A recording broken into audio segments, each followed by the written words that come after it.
오늘 본문은 북이스라엘의 수확과 연관된 축제와 연관해서 하나님께서 심판을 선포하시는 내용입니다.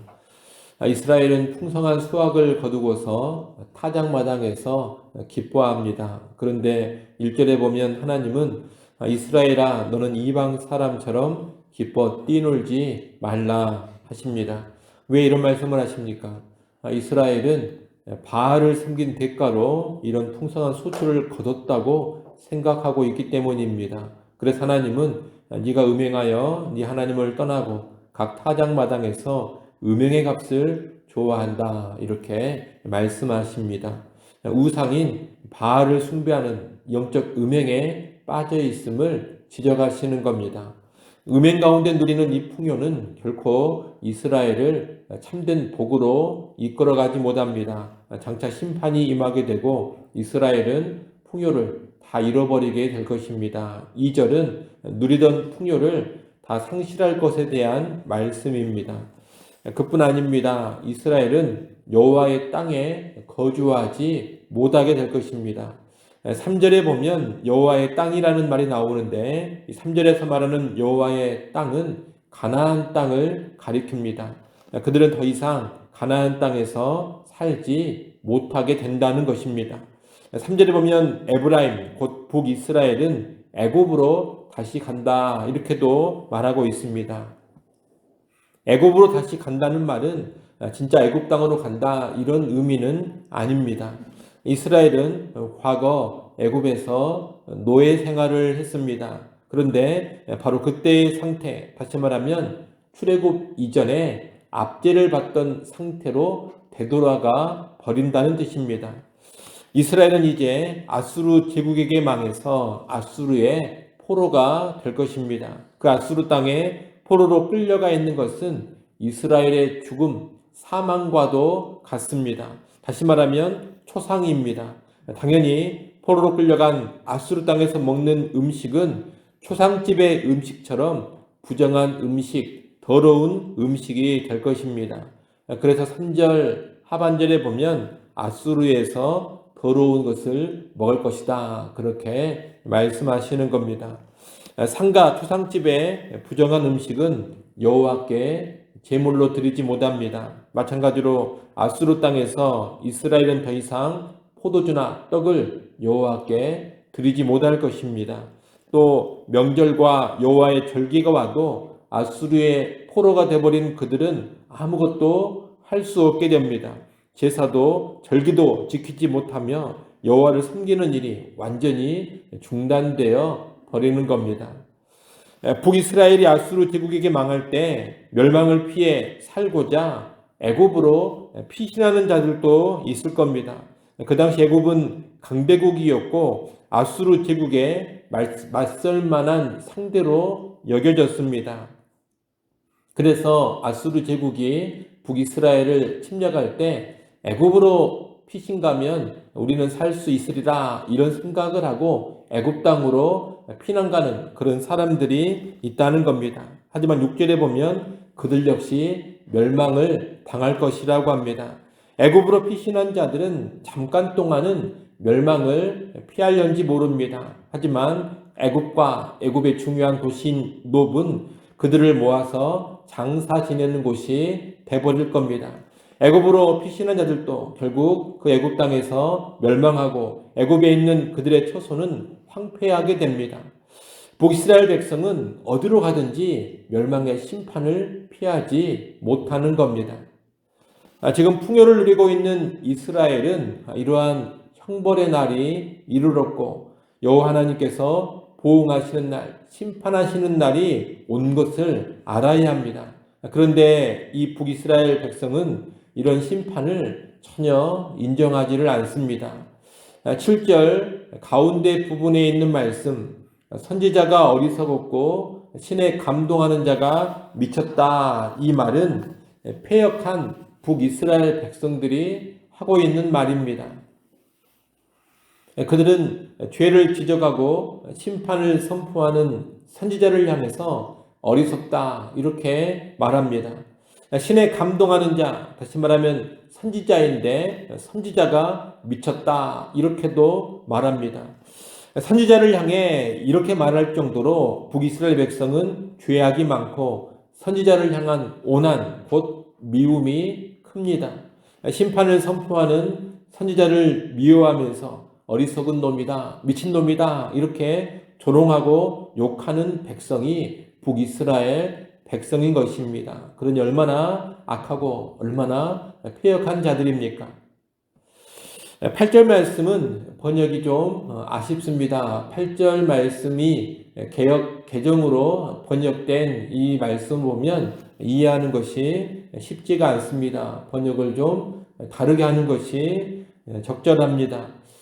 바른 성경은 이렇게 번역을 했습니다. 선지자는 나의 하나님과 더불어 에브라임의 파수꾼이지만 새 잡는 자의 그물이 그의 모든 길에 있고 그의 하나님의 집에 미움이 있다. 이렇게 번역을 했습니다. 무슨 말이냐?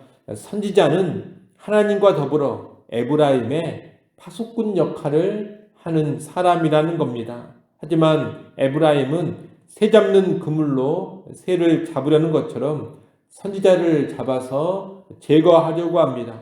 심지어 하나님의 집 곧 성소에서조차 선지자를 향한 미움이 있습니다. 선지자를 이렇게 대하는 것은 그만큼 북이스라엘의 죄악이 심각하다는 것을 알게 해줍니다. 이스라엘은 사사시대 기브와 사람들이 범죄한 것처럼 심히 부패해져 있습니다. 9절에서 그 이야기를 하고 있습니다. 사사시대 기브와 사람들은 정욕에 사로잡혀서 불의와 불법을 행했습니다. 그처럼 에브라임 곧 북이스라엘의 죄가 심각하다는 겁니다. 여호와께서 그 악을 기억하시고 그 죄를 반드시 벌하실 겁니다. 사실 하나님께서 처음 이스라엘을 만나셨을 때에는 기쁨이 있었습니다. 10절 상반절 말씀을 한번 보십시오. 거기 보면 옛적에 내가 이스라엘을 만나기를 광야에서 포도를 만난같이 하였으며 너희 조상들을 보기를 무화과 나무 위에서 처음 맺힌 첫 열매를 봄같이 하였거늘 이렇게 되어 있습니다. 하나님께서 처음 이스라엘을 만났을 때는 아주 큰 기쁨이 있으셨다는 겁니다. 하지만 그들은 출애굽 후 얼마 가지 않아 바알 부올의 음행을 저질렀습니다. 이 바알 부올의 음행이란 가나안 입성 직전에 민수기 25장에 나와 있는 우상 숭배 사건을 가리킵니다. 하나님은 이스라엘을 그토록 기뻐하시며 사랑하셨지만 이스라엘은 우상에게 자기의 몸을 들이며 가증해진 것입니다. 이로보건대 이스라엘은 역사의 초기부터 지금까지 계속해서 우상 숭배의 죄에서 헤어나오지를 못하고 있습니다. 그러니 심판이 없을 수가 없는 겁니다. 11절부터 13절은 하나님의 심판이 아주 혹독하게 임할 것을 말씀합니다. 에브라임 곧 북이스라엘의 영광은 새같이 날아가 버립니다. 영광을 다 잃어버리고 자식도 낳지 못하고 현재 기르고 있는 자식들도 모조리 다 죽임당할 것입니다. 에브라임은 아름다운 곳에 심긴 두로와도 같았습니다. 영광스러웠다는 겁니다. 그러나 이제 비참해져서 그 자식들을 살인하는 자에게로 끌어내게 됩니다. 죄로 인해서 그 자식들을 다 죽음의 수렁으로 몰아넣는 겁니다. 범죄한 백성, 우상 숭배에서 가정해진 백성을 하나님이 이렇게 떠나버리시면 혹독한 심판이 임하게 되는 겁니다. 14절 말씀은 하나님이 선포하시는 이런 혹독한 심판의 선포 앞에서 선지자가 올리는 탄원의 기도입니다. 14절 말씀을 같이 한번 읽어보겠습니다. 함께 읽습니다. 여호와여 그들에게 주소서 무엇을 주시려 하나이까 아이 베지 못하는 태와 젖없는 유방을 주시옵소서. 이 간구는 고통의 완화를 구하는 것입니다. 지금 선지자는 있는 자식, 기르고 있는 자식들까지 모두 다 죽임 당하리라 이런 심판의 말씀을 듣고서 차라리 자식을 낳지 않게 해달라 이렇게 간구하고 있는 겁니다. 아이 배지 못하는 태와 젖없는 유방을 주옵소서라는 간구가 바로 그 간구입니다. 왜 자식을 낳지 않게 해달라고 구하는 겁니까? 자식이 없으면 그래도 자식들이 눈앞에서 죽어나가는 그런 고통은 겪지 않게 될 것이기 때문입니다. 피할 수 없는 혹독한 심판 선언 앞에서 선지자는 이렇게 해서라도 백성의 고통을 좀 줄여달라고 하나님께 간구하며 호소하고 있는 겁니다. 사실 이 간구, 호소 역시 장차 북이스라엘에 임하게 될 심판이 얼마나 혹독한지를 간접적으로 보여주는 것입니다. 15절, 16절은 다시 하나님께서 심판을 선언하는 말씀입니다. 14절은 선지자의 간구인데 15절, 16절은 다시 하나님의 심판 선언이라는 겁니다. 하나님은 그들의 모든 악이 길갈에 있다 그렇게 말씀합니다. 길갈은 어떤 곳입니까? 길갈은 이스라엘의 왕정이 시작된 곳입니다. 왕이신 하나님을 거부하고 이방 나라처럼 인간 왕을 요구해서 세웠던 장소, 바로 그 장소가 길갈입니다. 하나님은 그 행위를 미워하셨는데 그 악한 행위가 왕정 기간 계속해서 나타났던 겁니다. 그래서 하나님은 그들을 쫓아내고 다시는 사랑하지 않겠다고 하십니다. 에브라임은 매를 맞을 수밖에 없습니다. 에브라임은 혹독한 징벌의 매를 맞고 뿌리가 말라 열매를 맺지 못하는 나무처럼 돼버릴 것입니다.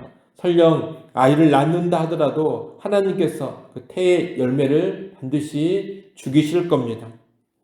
여러분, 북이스라엘이 왜 이렇게 혹독한 심판을 당하게 됩니까?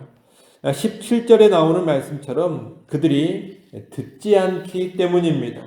끝까지 하나님의 말씀을 듣지 않고 불순종하기 때문에 하나님이 그들을 버리시고 그들은 여러 나라 가운데 떠도는 자가 되어버리는 것입니다.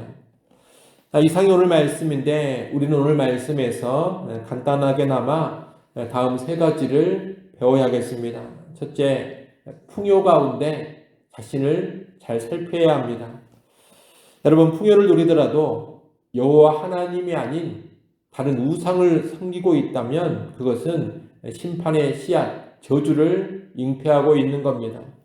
그러니 번영과 풍요 그 자체로 무조건 좋아하면 안 됩니다. 나는 무엇을 숭배하고 있는가? 나는 누구를 섬기고 있는가? 이것을 반드시 살펴야 합니다. 하나님이 아닌 우상들, 돈의 신, 풍요의 신, 성공의 신, 번영의 신을 섬기고 있다면 비극인 것입니다. 현재 풍요와 번영을 누린다 하더라도 우상을 섬기는 삶에는 뭐잖아? 반드시 심판이 임한다는 것을 알아야 합니다. 그러니 풍요를 누리고 있다. 그 자체로 절대로 만족하면 안 되고 나는 과연 누구를 섬기고 있는가? 무엇을 예배하고 있는가? 이것을 잘 살펴야 하는 겁니다. 둘째, 죄를 지적하고 심판을 선포하는 메시지를 거부하거나 싫어하지 않아야 합니다. 사람은 범죄할 수 있습니다. 실패할 수도 있습니다. 그럴 때는 책망의 말씀을 듣고 회개하고 돌이키면 됩니다. 그러면 살 수 있습니다. 그러나 경고의 말씀, 책망의 말씀을 부정해버리고 책망하는 사람을 미워하면 그 죄악이 힘이 큰 것입니다. 그렇게 되면 살 길이 사라져버립니다. 보통 타락과 부패가 아주 심각해지면 죄의 지적과 심판의 경고를 싫어하고 그런 말하는 사람을 미워하게 됩니다. 그러면 반드시 죽게 되고 망하게 되는 겁니다. 그러니 우리는 결코 그런 길로 가지 않아야 합니다. 범죄할 수 있고 실패할 수 있고 쓰러질 수 있지만 책망의 말씀을 받아들이면 그래도 얼마든지 다시 살 길이 열립니다. 이를 꼭 기억하면서 죄를 지적하는 말씀, 심판 선포의 메시지 앞에 결코 부정적인 반응을 보이지 않기를 바랍니다. 마지막 세 번째로 아직 시간이 있을 때 돌이킬 줄 알아야 합니다. 하나님은 이스라엘을 기쁘게 만나셨고 그들의 범죄 가운데서도 정말 오래도록 참으셨습니다. 그러나 이스라엘이 끝까지 완악하게 죄를 지으니 결국 심판을 선언하십니다.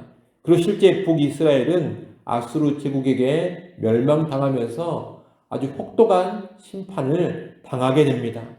오늘 우리는 하나님의 기뻐하신 가운데 선택을 받았고 구원을 받았습니다. 이 하나님은 오래도록 참아주시는 하나님이십니다.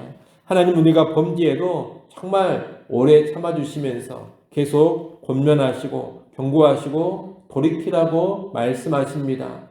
교회를 향하여서 주의 백성을 향해서 늘 그렇게 반응을 하시는 겁니다.